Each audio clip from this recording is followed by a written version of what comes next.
My dad banned me from my own daughter's birthday because my ex-wife was introducing her successful new boyfriend. They all looked down on me until he spotted me on a video call and said, "Hello, boss." That's when the apologies and begging started. But by then it was far too late. My blood ran cold when I saw the text. It was from my ex-wife, Natalie, and it wasn't just a message. It was a dagger straight to the heart, telling me I wasn't welcome at my own daughter's 16th birthday party because her new boyfriend felt uncomfortable with me there. Can you believe it? My own daughter's sweet 16, and I was being told to skip it. This Max person, Natalie's new beau, a guy I'd never even met, was dictating my presence. My jaw clenched. I typed back, "She's my daughter. I'm coming." The reply was instant, dripping with condescension. Max is paying for everything at the Four Seasons. He says it's his event, his guest list. Please don't make this difficult. Suddenly, my spacious home office, usually a sanctuary, felt like a cage. The sleek furniture, the glittering Seattle skyline outside my floor-to-ceiling windows. It all mocked my powerlessness. Then my phone rang. It was Zoe. "Dad." Her voice was tiny, uncertain. I kept my voice level, trying to shield her. "Hey, sweetheart. I was just talking to your mom about your party." A pause. "She told you already that I'm not invited, didn't she?" My heart ached. "Yeah, I managed. It's not me, Dad. Max says you'd make everyone uncomfortable. He says you'll embarrass me because..." She trailed off. "Because what, Zoe? Because I'm not successful like him? Because it would be awkward having someone like me at the Four Seasons." The words tumbled out of her, raw and rehearsed. It was a punch to the gut.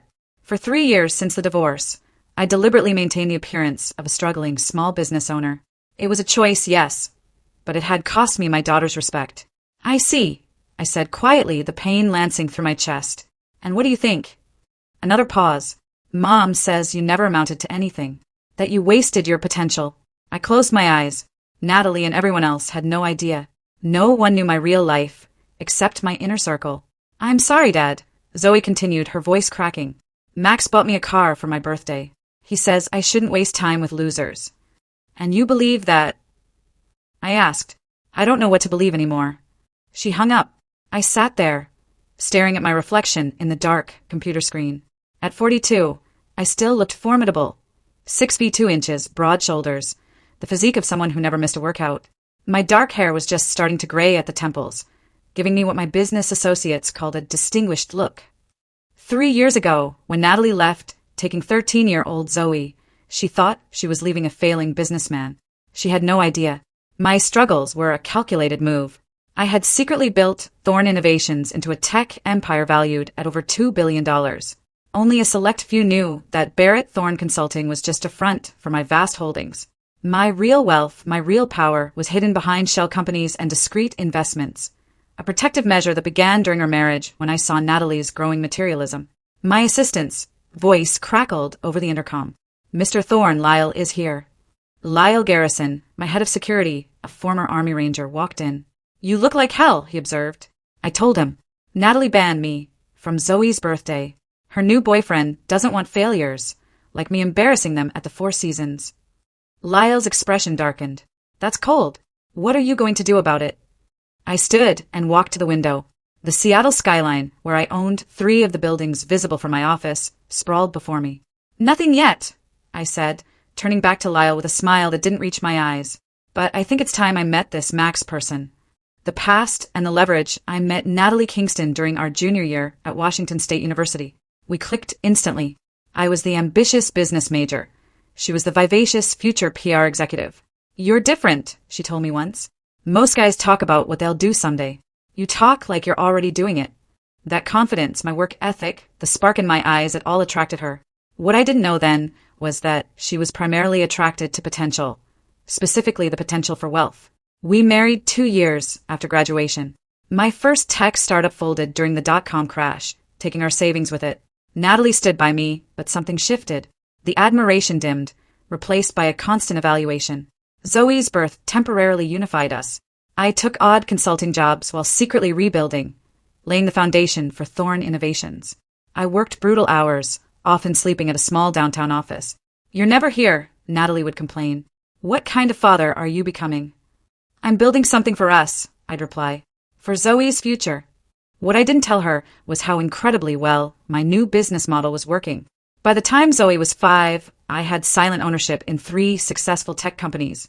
By the time she was 10, that number had grown to 12, with a net worth approaching 9 figures. But I kept it hidden.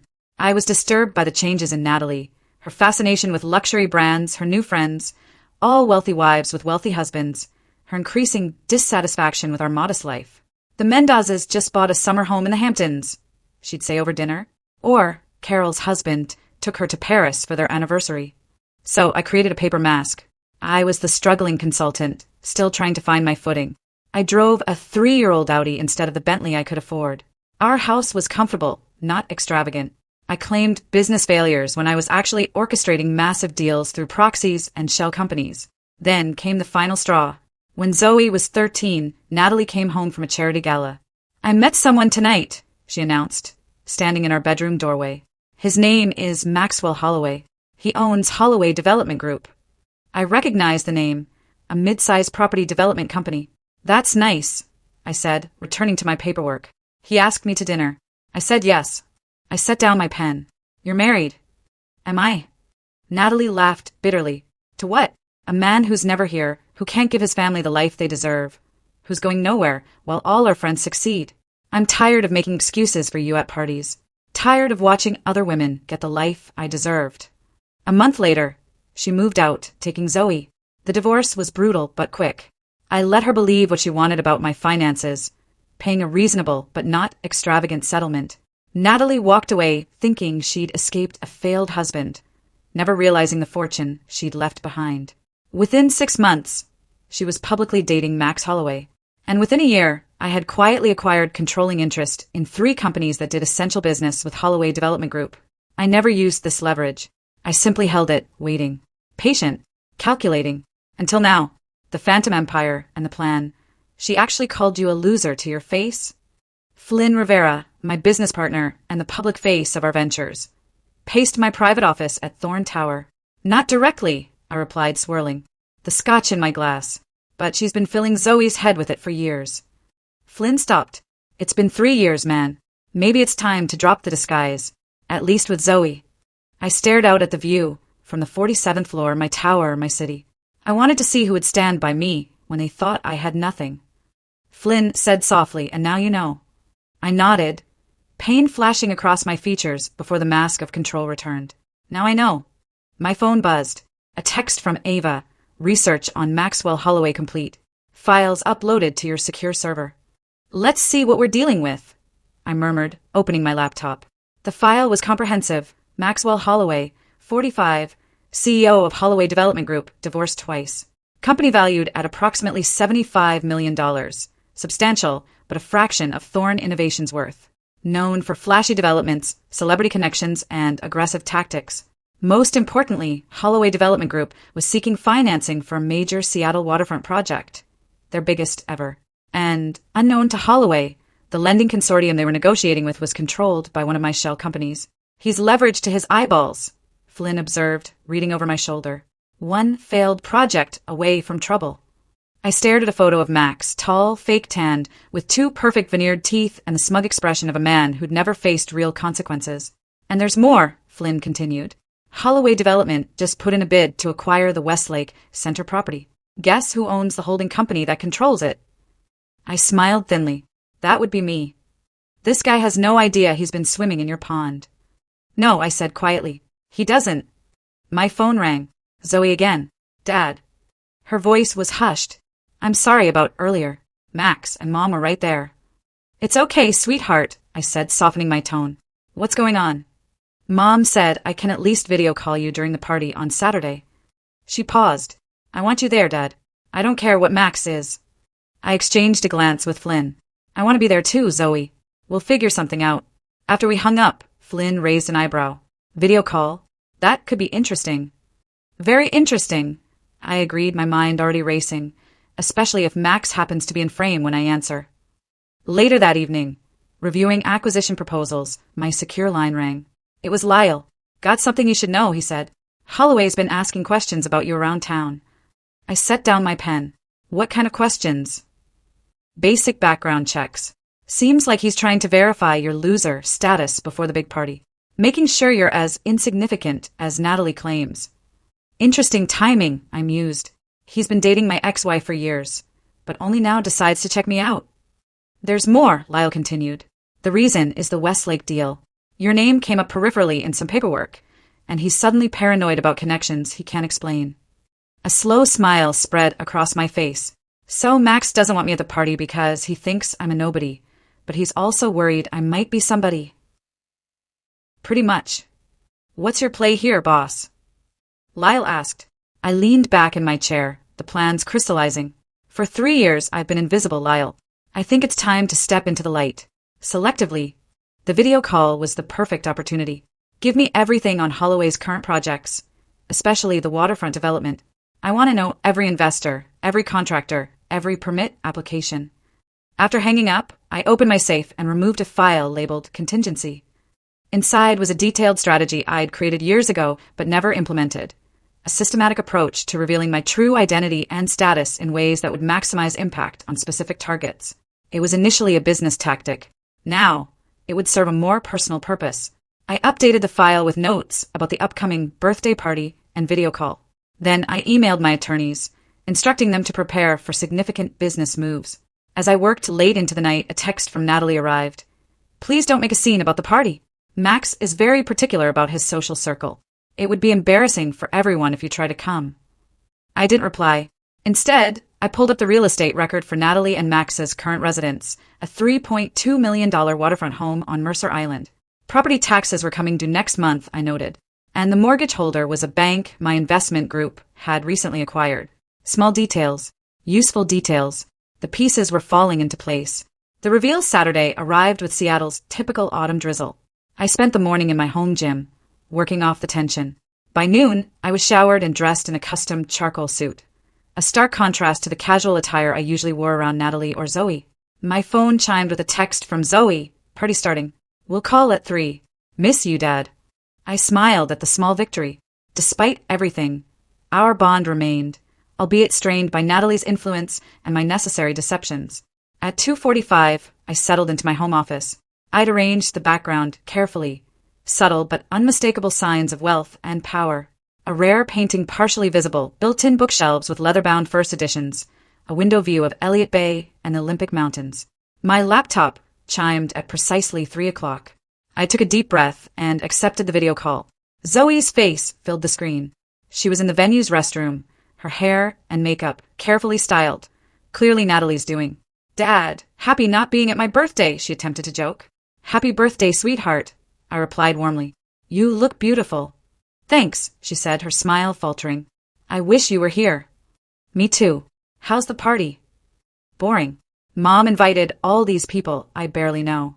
Max's business associates and their kids. They're all out there networking while pretending to celebrate me turning 16. I nodded sympathetically. I'm sorry, Zoe. That's not right. She shrugged. Whatever. Look, I got you on my new phone. Max's gift. It's the latest model. She flipped the camera to show the sleek device. Very nice, I said, noting the $1,200 phone, exactly the kind of flashy gift Max would choose. Expensive enough to impress, but requiring no actual thought. Zoe, there you are. Natalie's voice came from off-screen. Everyone's waiting for the cake. She stopped abruptly as she entered the frame and saw me. Oh, you're on with your father. 3 years had changed Natalie little. Still beautiful at 40, with her highlighted blonde hair and careful makeup. She wore a designer dress I recognized from a recent fashion magazine, likely $5,000 minimum. Hello, Natalie, I said calmly. Her eyes narrowed at my appearance. You dressed up to take a call from your daughter's bathroom? I had business today, I replied simply. Natalie's mouth tightened. Well, we need to get back to the party. Max has arranged a special presentation. Mom, I just started talking to Dad. Zoe protested. 5 minutes. Natalie said firmly. Then cake. She disappeared. Zoe rolled her eyes. See what I mean? It's her party, not mine. It'll be over soon, I consoled her. Maybe next weekend we can. The bathroom door opened again. Zoe, seriously, what's taking so? A man's voice cut off as he entered the frame. Tall, fake tanned with that too wide. Smile I'd seen in photos, Maxwell Holloway. Max stared at the screen, recognition slowly dawning as he took in my appearance and surroundings. Who's this? Max asked, his tone condescending. My dad, Zoe said tersely. Dad, this is Max. Max's smile was patronizing. The ex-Natalie's told me all about you. Still doing that little consulting thing. My smile was shark-like. Among other things. Well, sorry you couldn't make it today. Very exclusive venue, you understand. Need to maintain certain standards. Max placed a proprietary hand on Zoe's shoulder. I leaned forward slightly. Understand completely, Maxwell. Standards are important. In all aspects of life, business included. Something in my tone made Max pause. He studied me more carefully, taking in the expensive suit, the office background, the confident demeanor that didn't match Natalie's descriptions. Have we met before? Max asked, his smugness faltering slightly. Not formally, I replied, though you've been in several meetings with my representatives. Max frowned. What company did you say you were with? I didn't, but you've been negotiating with my lending consortium for the Waterfront Place project, and my real estate division is reviewing your bid for the Westlake Center acquisition. The color drained from Max's face. His eyes widened as realization hit him. You can't be Barrett Thorne. I confirmed, my voice like ice. CEO of Thorne Innovations Group, owner of Cascade Investment Partners, a majority stakeholder in Pacific Northwest Holdings. Max's mouth opened and closed several times before he managed to speak. But that's impossible. Thorne Innovations is worth billions. He turned to Zoe. Your mother said he was a failed businessman.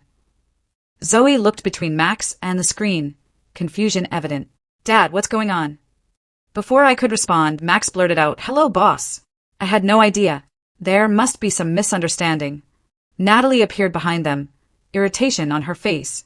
What's taking so long? The guests are. She stopped when she saw Max's expression. What's wrong? Max grabbed the phone, angling it so Natalie could see me clearly. Did you know who your ex-husband actually is? He hissed. Natalie stared at the screen. What are you talking about? That's just Barrett. Just Barrett.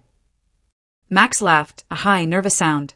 Natalie, your ex-husband is Barrett Thorne. The Barrett Thorne. My company has been courting his investment group for months. He controls half the commercial real estate in Seattle. Natalie's face went blank with shock. That's not possible. Barrett was struggling when we divorced. His business was barely staying afloat. That's what you wanted to believe, I said quietly. I never corrected you. The silence that followed was deafening. Zoe looked shell-shocked. Max appeared terrified. Natalie's expression shifted rapidly from disbelief to calculation. Barrett, she finally said, her PR training kicking in as she attempted a warm smile. There's been a terrible misunderstanding. Of course, you're welcome at Zoe's party. In fact, why don't you come right now? We'd all love to see you. I checked my watch. I'm afraid I have a board meeting in 30 minutes. Perhaps another time. But surely you could, Max began. Goodbye, Zoe. Happy birthday, I interrupted. We'll talk soon. I ended the call before they could respond. I leaned back in my chair, heart pounding despite my outward calm.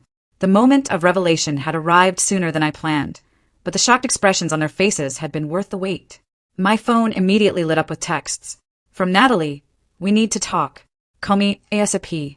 From Max, Mr. Thorne, sincere apologies for the misunderstanding. Would very much like to discuss privately. Can meet at your convenience. And finally, from Zoe, Dad, what just happened? Why didn't you ever tell me? I ignored them all and called Flynn instead. How did it go? He asked. Better than expected, I replied. The grenade has been thrown. Now we watch the explosion. Damage controlled. The Four Seasons ballroom descended into chaos after the video call ended. 16-year-old Zoe sat stunned on a bathroom couch while Natalie paced frantically before her. This is insane, Natalie muttered. It can't be true. He was struggling when we split. The settlement was modest. He drove a sensible car. We lived in a normal house. Well, he's not struggling now. Max snapped, his normally perfect hair disheveled. Do you have any idea what this means? My entire waterfront development hinges on financing from his company. Natalie rounded on him. This is your fault. You're the one who insisted he couldn't come because you told me he was a nobody. Max shouted. A small-time consultant who couldn't hack it in the real business world. Those were your exact words. Zoe looked between them, her birthday celebration forgotten. Stop it, both of you. She stood, her designer dress swishing angrily. All this time you've been telling me Dad was a failure, making me feel sorry for him. And now I find out he's some billionaire. We don't know that he's a billionaire, Natalie said weakly. Thorn Innovations is valued at over $2 billion. Max countered, checking his phone frantically. I just looked it up. How did I not connect the names before? Barrett Thorn Consulting. Thorn Innovations. God, I'm an idiot. Outside the bathroom, the party guests murmured in confusion. The birthday girl had disappeared, the cake sat uncut, and the hosts were nowhere to be seen. We need to fix this, Natalie decided, switching to crisis management mode. Max, go out there and tell everyone we're having a small family moment. Zoe will be out soon for cake. I need to call Barrett. Good luck with that, Max muttered, straightening his tie before heading out. Natalie pulled out her phone and dialed me. It went straight to voicemail. She tried again, then sent another text. Barrett, please call me. We need to talk about Zoe. Zoe watched her mother with new eyes. You left him because you thought he wasn't successful enough, didn't you? It wasn't a question. Natalie's perfectly manicured hand trembled slightly. It was more complicated than that, honey. Was it? Zoe's voice was hollow. Because I remember when you started seeing Max, you kept talking about his house, his cars, his connections. You never talked like that about Dad. Your father and I had issues long before. Save it! Zoe interrupted, standing up. I'm going home. Home? Zoe, this is your birthday party.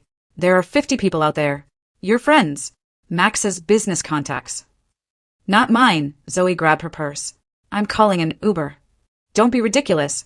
We'll talk about this later. Natalie grabbed her daughter's arm. Zoe pulled away. Like we talked about banning Dad from my party?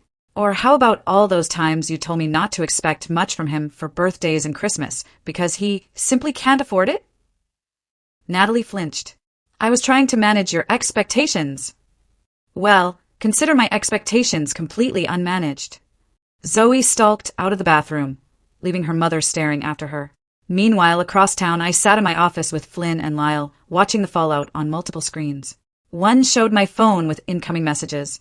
Another displayed the security feed from the Four Seasons lobby, courtesy of the hotel's head of security, a former client who owed me a favor. Look at this. Flynn said, pointing to a financial alert. Holloway Development Group stock just dropped 3% in the last hour. Word must be getting out about the connection. I nodded. Investors are nervous. They're wondering what it means that Holloway has been courting me for financing while simultaneously banning me from a family event. Not a good look. Corporate world runs on relationships, Lyle agreed. Holloway just publicly insulted one of the most powerful men in Seattle. My private line rang, a number few people possessed. I checked the ID. Olivia West, my former sister-in-law, Natalie's younger sister. Olivia, I answered. This is unexpected. Barrett, her voice was guarded, but not hostile. I just left Zoe's party. It's a mess over there. I'm sorry to hear that. Are you? She asked skeptically. Because from where I'm standing, you just dropped a nuclear bomb on my sister's life. I leaned back in my chair. I simply answered a video call for my daughter on her birthday, a birthday party I was expressly forbidden from attending. Olivia was silent for a moment. Then why didn't you ever tell me? We've had coffee every month since the divorce. You let me believe you were struggling. I let everyone believe what they wanted to believe, I replied. You were one of the few who treated me the same, regardless. Another pause. Zoe left a party in tears. She's pretty upset about being lied to by both her parents. I closed my eyes briefly, the first crack in my composure. Where is she now? Heading to my place. She doesn't want to see Natalie or Max. Thank you for telling me, I said quietly. Don't thank me yet, Olivia replied. I'm still processing the fact that my brother-in-law is apparently a secret billionaire. Also, Natalie is on the warpath. She's convinced you hid assets during the divorce. Everything was disclosed according to legal requirements, I said calmly. The value of my holdings at that time was accurately reported. What happened after we separated is another matter. God, you always were 10 steps ahead, Olivia said, a reluctant admiration in her voice. I have to go. Zoe's arriving. Just be careful, Barrett. This isn't just about Natalie and that jackass she's dating. Zoe's caught in the middle. After hanging up, I turned to Flynn and Lyle. Zoe's staying with Olivia tonight. Flynn nodded. Good. Gives everyone time to cool off. He hesitated. What exactly is your endgame here, Barrett? Humiliating Max and Natalie or something more? My expression hardened. They need to understand the consequences of their actions. All of them. Even Zoe. She will learn a valuable lesson about judgment and loyalty. I replied, sometimes the truth hurts before it heals. My phone buzzed with another text from Max. Mr. Thorne, I've been trying to reach you. The Waterfront Place presentation is Monday. Please don't let personal matters affect our professional relationship. I had no idea of your connection to Natalie when we began discussions. I showed the message to Flynn, who laughed. That's a lie. He's been with Natalie for years. Of course it's a lie, I agreed. And Monday's presentation is about to become very interesting. I picked up my phone and called my executive assistant. Ava, contact the board. I'll be personally attending the Holloway development presentation on Monday. An hour later, my security team reported that Natalie had arrived at my building, demanding to see me. I instructed lobby security to send her up. No point delaying the inevitable confrontation. When Natalie stormed into my office, she stopped short at the sight of the expansive space, with its panoramic views and expensive furnishings. How long? She demanded without preamble. How long have you been living like this, while I thought you were barely getting by? I dismissed Flynn and Lyle with a nod before turning to my ex-wife. Would you like a drink? You seem upset. Upset? You've been lying to me, to our daughter, for years. I never lied, I corrected. I simply allowed you to believe what you wanted to believe. You decided I was a failure and left. I didn't correct your assumption. Natalie paced the office, taking in the evidence of my success. This is crazy. You were struggling when we were together. Your business was barely breaking even. The business you saw was barely breaking even, I agreed. The others were quite profitable. Others. Natalie stopped pacing. What others? I gestured to a wall displaying framed corporate logos. Dozens of them. All subsidiaries of Thorne Innovations. I kept my real work compartmentalized. Only a few trusted people knew the full extent of my operations. Why? Natalie's voice cracked. Why would you hide this from me? I was your wife. You were, I acknowledged, my tone cooling. A wife who measured her husband's worth by his bank account rather than his character. A wife who left when she thought she'd found someone more successful. Natalie flinched. That's not fair. Our marriage had problems. Yes, it did, I interrupted. And instead of working through them, you jumped ship to the first flashy alternative that came along. How's that working out for you now, Natalie? Now that you know Max isn't the biggest fish in the pond after all. Natalie's expression shifted, anger giving way to calculation. She moved closer, her voice softening. Barrett, we should talk about this rationally. For Zoe's sake. She's confused and hurt as she should be. She's been taught to disrespect her father based on lies. Not lies, Natalie protested. Misunderstandings. We can fix this. Maybe we all need a fresh start. I laughed, the sound devoid of humor. A fresh start? Is that what this is about? Now that you know what I'm really worth, you're reconsidering your options. Natalie's face flushed. That's cruel. I'm thinking about our daughter. No, you're thinking about yourself. You always have. I stood, signaling the end of the conversation. Go back to Max, Natalie. Explain to him how you've sabotaged his business by turning his potential biggest investor against him. I'm sure he'll be very understanding. Barrett, please. We're done here, I said, pressing the intercom. Ava, please show Miss Kingston out. As Natalie left, fury and fear warring in her expression, I returned to the window, gazing out at my city. Phase 1 was complete. The revelation had landed with maximum impact. Now it was time for Phase 2.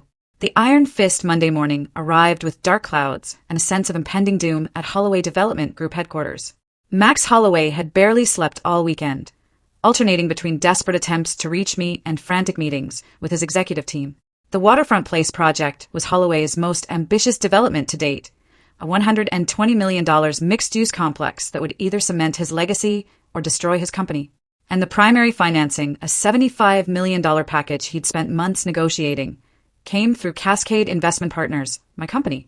He's going to pull the funding, Max muttered, pacing his office while his CFO, Dennis Palmer, watched with increasing concern. We don't know that, Dennis countered, though his tone lacked conviction. The deal makes financial sense, regardless of personal issues. Max rounded on him. I banned a man from his daughter's birthday party, called him a loser to his face. Technically, you didn't know it was him, Dennis offered weakly. That makes it worse. Max collapsed into his chair. The presentation is in 2 hours. Thorne confirmed he's attending personally. He never attends these meetings, so make it the best damn presentation of your life, Dennis advised. Apologize briefly at the start, then wow him with the numbers. Max nodded jerkily, then froze as his assistant buzzed through. Mr. Holloway, Natalie Kingston is here to see you. Not now. Max hissed. She's already coming in, sir. The door opened and Natalie strode in, immaculately dressed but with tension evident in every line of her body. We need to talk. I'm preparing for the most important meeting of my career. Max snapped. The meeting that your ex-husband might torpedo because of you. Because of me? Natalie's voice rose. You're the one who insisted he couldn't come to the party because you described him as a pathetic, small-timer. Max shouted back. Dennis cleared his throat. I'll give you two a moment. He slipped out, closing the door behind him. Natalie collapsed into a chair. This is a nightmare. Zoe won't return my calls. She's staying with my sister and Barrett. Barrett looked at me like I was nothing. Join the club, Max muttered. 3 years we've been together, and you never thought to mention that your ex-husband might be the Barrett Thorne. I didn't know. Natalie protested. He was struggling when we divorced. The settlement was minimal. Minimal by what standard? What exactly did you get? Natalie hesitated. The house, worth about $600,000 then. Child support for Zoe. A one-time payment of $250,000. Max stared at her. That's it? From a billionaire. He wasn't a billionaire then. Natalie insisted. At least, I didn't think he was. Or maybe, Max said slowly, he was already successful and hid from you, and you were too self-absorbed to notice. Natalie's face hardened. That's unfair. Is it? Max stood, straightening his tie. I have a meeting to prepare for. One that might save my company from the mess your lies have created. My lies. Natalie stood as well. I'm not the one who paraded around Seattle pretending to be less successful than I was. No, you're the one who left your husband when you thought he couldn't provide the lifestyle you wanted. Max's voice was cold. What does that make you, Natalie? She slapped him, the crack echoing in the office. Don't you dare judge me. You loved that I left Barrett for you. It fed your ego. Max touched his cheek, his expression shifting to something calculating. We'll discuss this later. Right now, I need to salvage my business. After Natalie stormed out, Max called Dennis back in. Any word from Thorne's team about the meeting? Dennis checked his tablet. Just that Mr. Thorne will be attending personally with his chief counsel and CFO. The lending consortium representatives will also be present. Max nodded, his mind racing. Let's go over the presentation one more time. And Dennis, if things go south, activate Plan B. The Chinese investors. Dennis looked concerned. They're offering worse terms, and they'll want controlling interest. Better than bankruptcy, Max replied grimly. Across town, I sat in my private conference room with Flynn and Lyle, reviewing our strategy. Holloway will be desperate, Flynn predicted. He'll grovel, then try to separate the business from the personal. I nodded. And when that fails, he'll mention his backup financing option, the Chinese consortium. Lyle raised an eyebrow, which he already bought out last week. Precisely, I smiled thinly. Every escape route blocked. Every alternative compromised. It's not enough to defeat an opponent, gentlemen. True victory means they never had a chance to begin with. What about Zoe? Flynn asked cautiously. Olivia says she's still pretty shaken up. My expression softened slightly. I've arranged to meet her tomorrow. She deserves the full truth directly from me. And Natalie? The softness vanished. Natalie made her choices. Now she'll live with the consequences. 2 hours later, I sat at the head of the conference table in Cascade Investment Partners' main boardroom. Around me sat my executive team, the representatives from the lending consortium, and directly across from me, Maxwell Holloway and his team. Max looked terrible. His expensive suit and careful grooming couldn't hide the stress of the past 48 hours. He attempted a confident smile as he began his presentation, only faltering slightly when he addressed me directly. Mr. Thorne, before we begin, I want to apologize for the unfortunate misunderstanding at your daughter's birthday celebration. Had you known I was wealthy, you would have treated me differently. I finished for him. That says everything I need to know about your character, Mr. Holloway. But please, continue with your presentation. I'm curious to see if your business acumen exceeds your personal judgment. A flush crept up Max's neck, but he pressed on, detailing the waterfront place development with forced enthusiasm. The presentation was solid. The numbers made sense, the design was innovative, the market analysis thorough. When he finished, I simply nodded and turned to my CFO. Your assessment? The fundamentals are sound, my CFO acknowledged. Expected return on investment is 12 to 15% over 5 years. Risk factors are within acceptable parameters. I turned back to Max. On paper, Mr. Holloway, your proposal merits consideration. Unfortunately, I find myself questioning the reliability of the management team. Max's face paled. Mr. Thorne, I assure you, my company has an excellent track record. A company is only as good as the judgment of its leadership, I interrupted. In your judgment, Mr. Holloway has proved wanting. This is business. Max protested. Personal matters shouldn't influence. Everything is personal, Mr. Holloway. Every business deal is built on relationships, on trust. You've demonstrated that you judge people based on their perceived financial status rather than their character. That's not someone I choose to do business with. The room fell silent. Max looked stricken. Sir, this project represents years of work. We've already invested millions in preliminary development. Then I suggest you find alternative financing, I replied coldly. Perhaps your Chinese contacts? Max's eyes widened slightly. How could Thorne know about that? They've been exploring other options. Eastern Star Investment Group, I believe. I smiled thinly. I should mention that Thorne Innovations acquired a controlling interest in Eastern Star last week. They'll be declining your proposal as well. The blood drained from Max's face. That's impossible. Is it? I stood buttoning my suit jacket. This meeting is concluded. Cascade Investment Partners will not be providing financing for Waterfront Place or any other Holloway development projects. Good day, gentlemen. As my team and I prepared to leave, Max surged to his feet. You can't do this. This is personal vengeance, not business. I paused at the door. You're right, Mr. Holloway. It is personal. Consider it a lesson in treating all people with respect, regardless of their perceived worth. I turned to go, then added, Oh, and do give my regards to Natalie. I'm sure she'll be very understanding about your professional setbacks. Outside in the hallway, Flynn matched stride with me as we headed toward the elevator. That was brutal. That was necessary. I corrected. Phase 2 complete. What's Phase 3? Flynn asked. My expression was cold and determined. Total capitulation. The emergency board meeting at Holloway Development Group lasted until 2 a.m.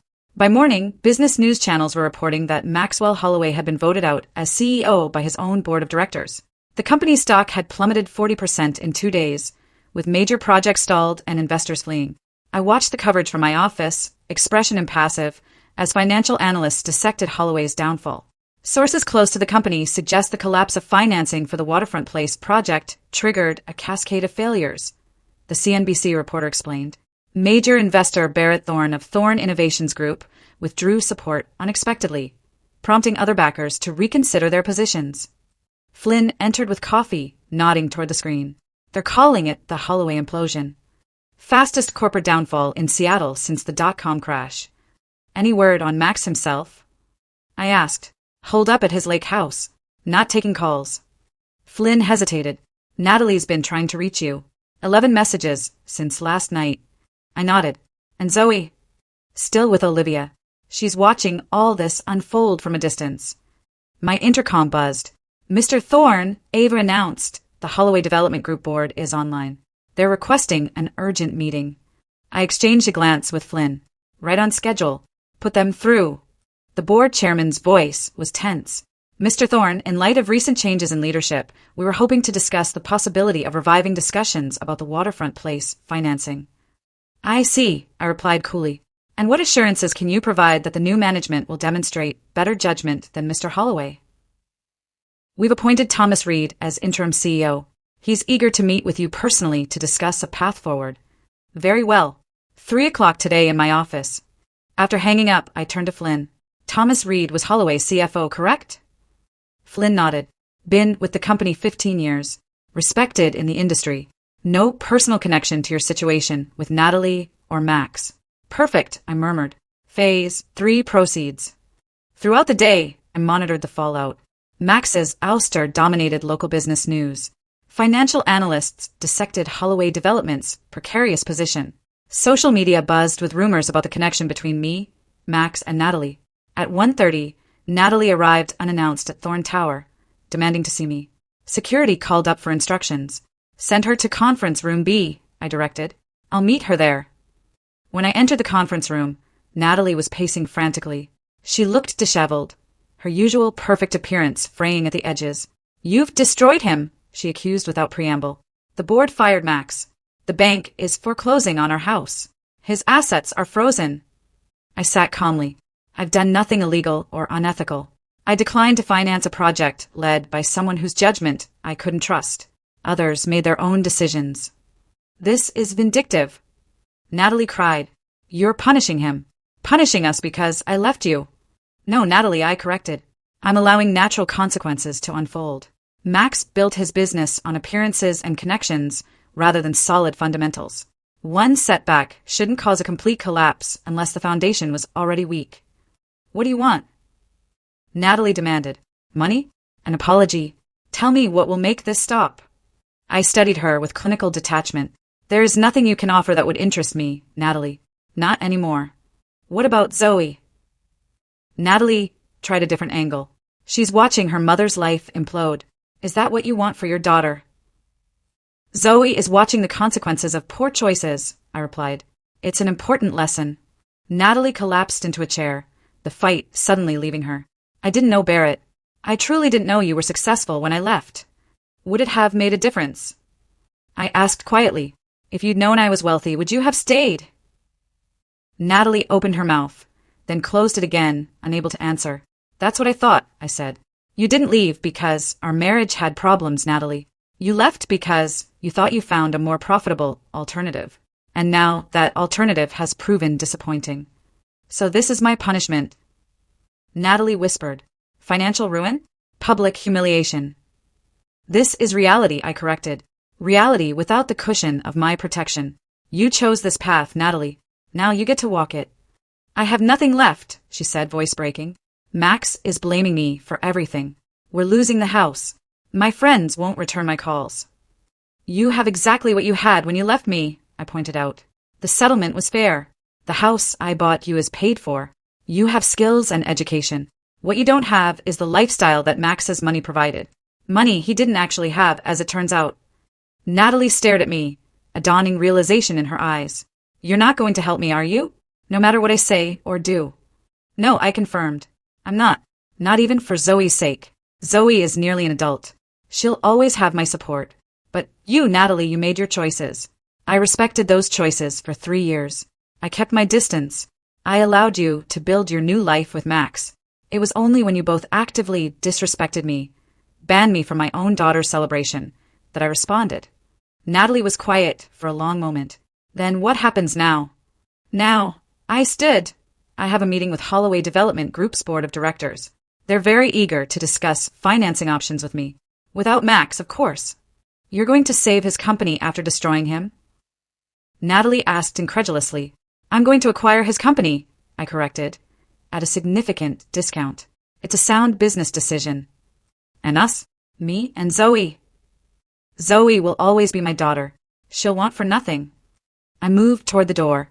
As for you, Natalie, you're free to rebuild your life however you see fit. Just not with my assistance. Barrett.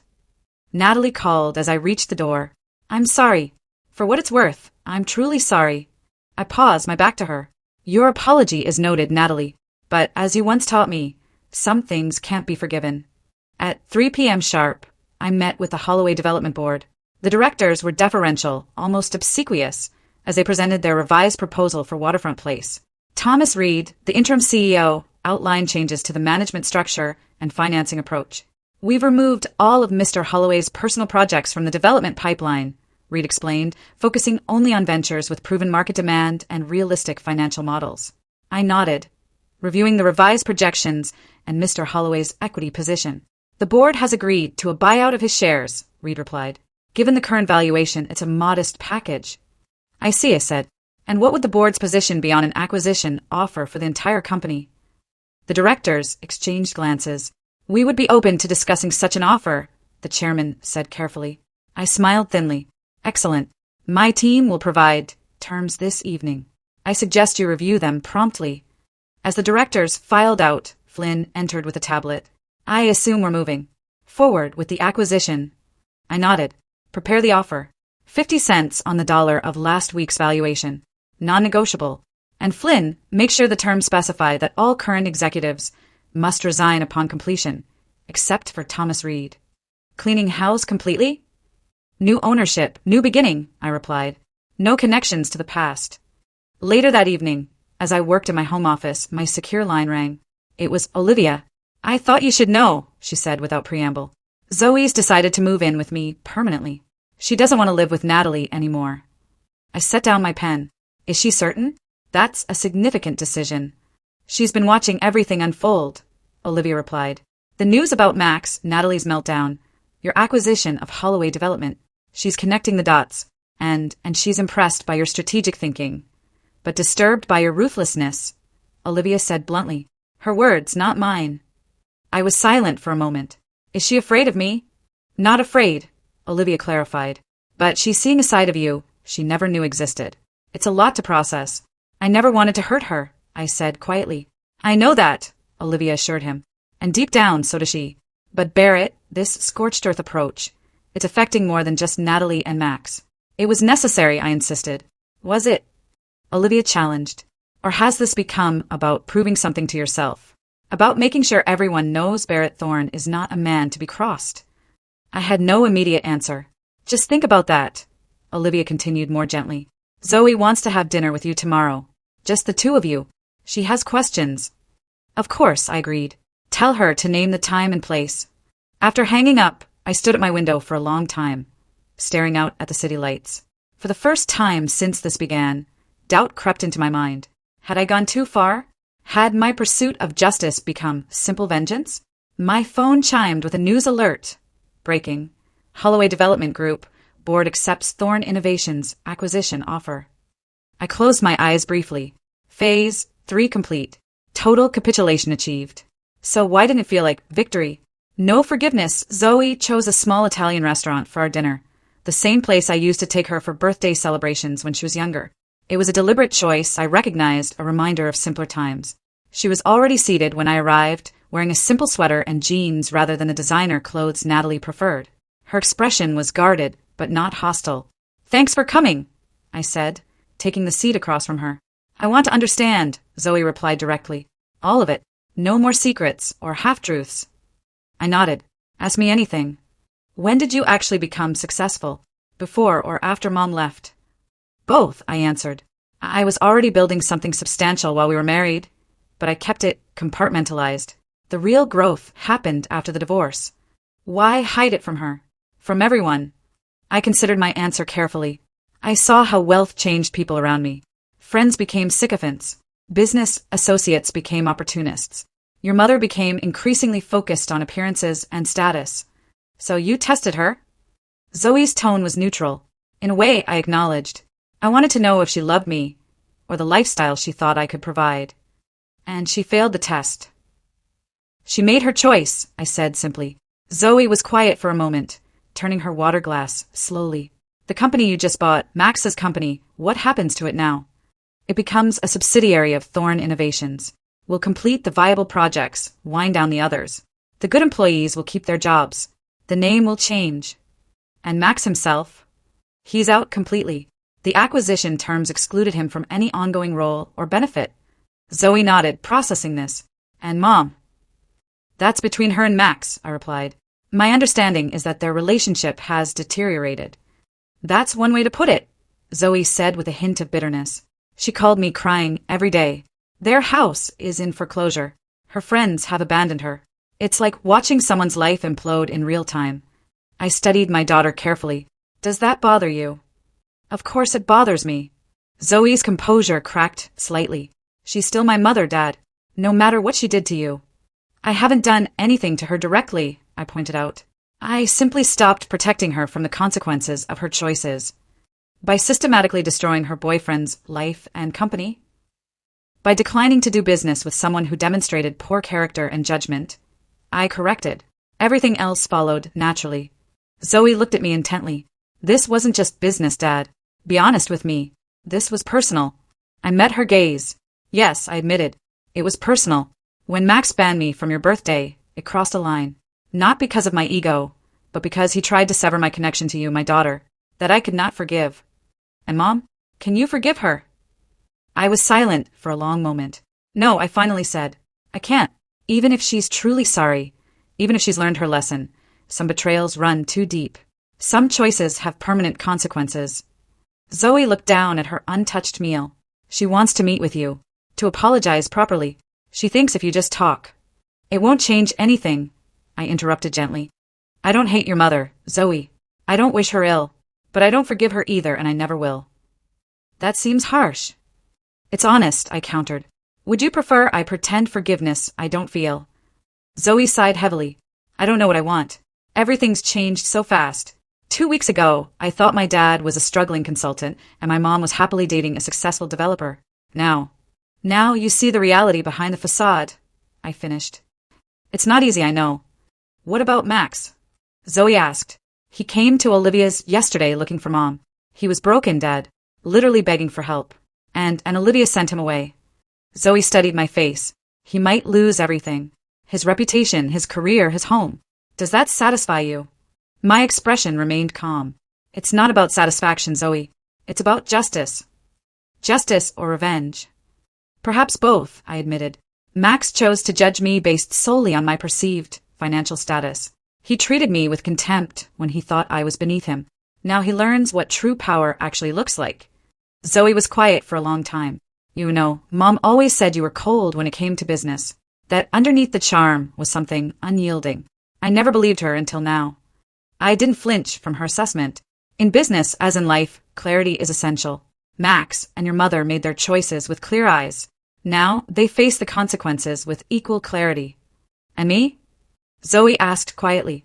What are the consequences for me? For believing what Mom told me about you? I reached across the table, taking her hand. You were a child caught between warring parents. There are no consequences for you, Zoe. Only a father who loves you unconditionally. Tears shimmered in her eyes. Even though I didn't always treat you with respect? Even though I believed you were a failure? Even then, I assured her. Always. Zoe wiped her eyes. I want to understand you better, Dad. The real you. Not the version Mom described, or the version you pretended to be. I smiled slightly. I'd like that. But I need you to understand something too. Zoe continued, her voice strengthening. I can't just abandon Mom, no matter what she did to you. She's still my mother. I would never ask you to choose, I said sincerely. Your relationship with your mother is yours to define, not mine. Zoe nodded, relief evident in her expression. There's something else, she said. Max came to Mom's hotel this morning. She hesitated. What happened? My voice sharpened. Nothing violent, Zoe assured me. But he blamed her for everything. Said she ruined his life by lying about you. It was ugly, Dad. Really ugly. He called her terrible things. My expression hardened. Did he threaten her? Not physically, but he said he'd make sure she suffered like he was suffering. Zoe looked troubled. I've never seen someone so broken and angry at the same time. I made a mental note to have Lyle increase security around Natalie's hotel. Whatever my feelings about my ex-wife, I wouldn't allow her to be threatened. Max will leave Seattle soon, I predicted. There's nothing left for him here. His reputation in the business community is finished. Because you made sure of it, Zoe observed. Because he made choices that led to this outcome. I corrected. I simply revealed the truth. The rest happened naturally. Our dinner concluded with tentative plans for the future. Zoe would continue living with Olivia for now, but would spend weekends with me. We would rebuild our relationship on honest ground, one step at a time. As I walked her to Olivia's car, Zoe paused. One last question, Dad. Was it worth it? All of this? I considered the question carefully. Ask me again in a year, I finally said, when the dust has settled and we can see clearly what remains. Zoe nodded, then hugged me, the first genuine embrace we'd shared in years. Good night, Dad. Good night, sweetheart. As I watched the car pull away, my phone rang. It was Flynn. It's done, my friend reported. Holloway Development Group is officially part of Thorn Innovations. The papers are signed, the money transferred, and Max left the building with a cardboard box and a security escort. Thomas Reed says he was not gracious in defeat. I wasn't surprised. Have Lyle arrange additional security for Natalie. Max may redirect his anger toward her. Already done, Flynn assured me. Also, the Seattle Business Journal wants an interview about the acquisition. Your call if you want to go public now, or maintain the low profile? I considered the question. Schedule the interview. It's time to step out of the shadows. On my terms. 3 days later, I sat in my office reviewing the final acquisition documents when Ava buzzed through. Mr. Thorne, Natalie Kingston is here. She doesn't have an appointment, but she's quite insistent. I sighed. Send her up. When Natalie entered, I barely recognized her. Gone was the polished, confident woman who had dominated Seattle's social scene. In her place stood someone diminished. Designer clothes replaced by simple attire, perfect makeup absent, eyes shadowed by sleepless nights. Thank you for seeing me, she said quietly, remaining standing even when I gestured to a chair. What can I do for you, Natalie? Nothing, she admitted. That's not why I'm here. I came to apologize. Properly. I waited, expression neutral. I made terrible choices, Natalie continued. I judged you based on wealth rather than character. I taught our daughter to do the same. I left when I thought you couldn't give me the lifestyle I wanted. She paused, gathering herself. I was wrong, Barrett. Deeply, unforgivably wrong. Yes, I agreed calmly. You were. Natalie flinched slightly at my direct agreement, but pressed on. I don't expect forgiveness. I don't deserve it, but I wanted you to know that I understand now what I threw away. Who you really are. And who am I, Natalie? I asked, curious despite myself. Someone who never forgot, never forgave. She met my gaze directly. Someone who waited patiently for years to deliver justice. I didn't deny it. Is that all you came to say? Natalie hesitated. Max is gone. He left Seattle yesterday. Before he left, he blamed me for everything. Said I destroyed his life by lying about you. And did you lie about me, Natalie, or did you simply not know the truth? Both, she admitted. I didn't know how successful you really were. But I convinced myself you were a failure to justify leaving. I needed you to be less than you were so I could feel better about my choice. I nodded, appreciating her honesty, if nothing else. I've lost everything, Natalie continued. My relationship, my social standing, most of my friends, my daughter's respect. She paused. Was that your plan all along? Total destruction. My plan was to live my life authentically, I replied. To build something meaningful. To be there for my daughter. You and Max forced the confrontation, not me. Natalie nodded slowly. I understand. And I won't bother you again after today. She hesitated. I just want to know if there's any part of you that remembers what we once had before it all went wrong. I studied her for a long moment. I remember, I finally said. But memory isn't forgiveness, Natalie. It's just acknowledgement of what was, not absolution for what came after. I see. Natalie straightened, dignity reasserting itself despite everything. Thank you for your time. And Barrett, take care of Zoe. She deserves better than both of us. As she turned to leave, I spoke again. Natalie, the settlement house is still in your name. No one is taking that from you. And your PR skills are still valuable. You can rebuild. Natalie paused at the door. Is that compassion? Clarity, I corrected. I don't wish you suffering, Natalie. I simply refuse to shield you from the natural consequences of your choices. After she left, I returned to the window, gazing out at the city I had quietly conquered while others underestimated me. The interview with the Business Journal would run tomorrow, officially unveiling Barrett Thorne as the power behind Thorne Innovations. My days of invisibility were ending. My phone buzzed with a text from Zoe, dinner this weekend.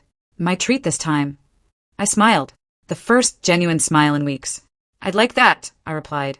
The empire I built would continue to grow. The lessons I taught would not be forgotten. And the line I'd drawn between those who stood by me and those who betrayed me would remain indelible. Some might call it ruthless. I called it justice,